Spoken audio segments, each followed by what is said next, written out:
Thank you, Mr. Chairman, and I think this has been a very interesting discussion, and I know, Mr. Chairman, you visited our national laboratories in New Mexico, as some other senators on this, and we do a lot of this work that Mr. Crapon talked about in terms of stockpile stewardship and safety, reliability of our nuclear stockpile. So I welcome this discussion on the Comprehensive Test Ban Treaty.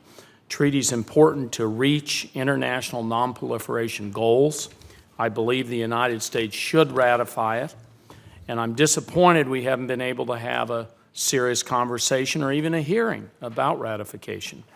Every administration since President Clinton has observed the moratorium on testing, and I'm proud that the science-based work behind the Life Extension Program at New Mexico's National Security Labs has made a moratorium on testing possible, and that's what I talked about with Chairman Corker.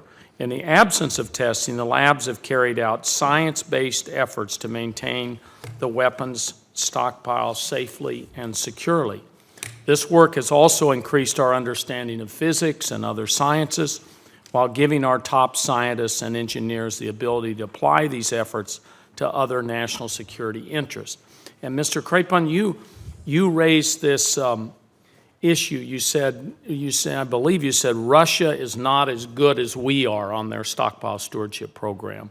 And I would ask you to rate that. I mean, you could do it on a 1 to 10, saying we're 10, or how would you compare our ability in this period where we haven't tested our stockpile stewardship programs? Senator, I need to declare an interest. Yeah. I previously was a consultant to Sandia's international security program, so I was involved with cooperative threat reduction work and their cooperative monitoring center. Nobody is in our league. Nobody. Now, the Russian labs took a huge hit when the Soviet Union dissolved. China's labs, I'm guessing, are better than the Russian labs. But I also want to point out something that our labs have done in the past and might do in the future. We had this big wrangle over a treaty that set a threshold for underground testing. This was a treaty that was signed by President Nixon in '74. President Ford sent it to the Senate. There were still issues. We didn't know that much about the geology of the test sites over in the Soviet Union. There were disputes that the yield, this threshold was being violated, assertions that it was being violated. And we really had trouble calibrating. And so what the labs did, this was President Reagan pursued this, and President George H.W. Bush made it happen. He sent the labs to the Soviet test sites, and we invited their guys to come to our test sites, and we calibrated underground yields.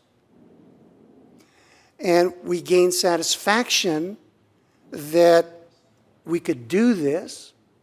Indeed, we came to the conclusion, a reasonable conclusion, that assertions of violations were not right. And President George H.W. Bush persuaded the Senate to consent to ratify this treaty. I think this can come in handy again in the future if we ever get to that place. If we ever get to the point where, on balance, the Senate believes this treaty is in our national security interest, and we love where the detection has gone. It has just driven down yields, driven down detectable yields. But maybe we need a little bit more. Well, you still haven't done the comparison, I guess you don't, between China, Russia, United States on stockpile. I don't have a confident, Yeah. But Yes. you would say that we're tops, China's probably second, and Russia's third, is your estimate at this point? it is. Yeah, yeah, okay. And I have additional questions, but Senator Markey's here, I'll put them in the record. Thank you. Thank you.